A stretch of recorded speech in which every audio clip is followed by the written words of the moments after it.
Diabetes లో medicines ఎప్పుడు తీసుకోవాలి, ఇన్సులిన్స్ ఎప్పుడు వాడాలి అనేది తెలుసుకుందాం. నా పేరు డాక్టర్ పొన్నాడు గణేష్, ఎండి general medicine, Narayana multi speciality hospital, Narsampet. మనం ఇనీషియల్ గా షుగర్స్ కంట్రోల్ చేసేటప్పుడు డోస్ అనేది ఇనీషియల్ గా 1 mg, 2 mg, 3 mg, 4 mg ఇలాగా స్టెప్ బై స్టెప్ డోసెస్ అనేది ఇంక్రీజ్ చేసుకుంటూ వెళ్తాం. ఒకవేళ అప్పటికి కూడా మన షుగర్స్ కంట్రోల్ లేకపోతే, మన బాడీలో ఇన్సులిన్ రెసిస్టెన్స్ ఉన్నట్లయితే మనం ఇన్సులిన్స్ వాడాల్సి ఉంటుంది.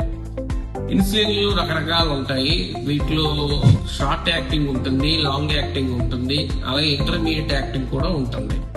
ఈ ఇన్సులిన్స్ వాడేటప్పుడు మనం ఎక్కువగా డైట్ సరిగ్గా తీసుకోవాలి, దానికి తగ్గట్టుగా ఇన్సులిన్ మనం అడ్జస్ట్ చేసుకోవాలి. ఒకవేళ ఇన్సులిన్ స్కిప్ చేసిన, డైట్ సరిగ్గా తీసుకోకపోయినా సరే మనకి డయాబెటిక్ కీటో ఎసిడోసిస్ అనే ప్రాబ్లం వస్తుంది. డయాబెటిక్ కీటో ఎసిడోసిస్ వల్ల పేషెంట్ చాలా డిహైడ్రేట్ అయిపోతాడు, ఆయాసం, సివియర్ ఆయాసం వస్తుంది. ఆయాసం రావడం వల్ల మనకి హై షుగర్స్ తో పేషెంట్ అనేది అడ్మిట్ అవుతారు.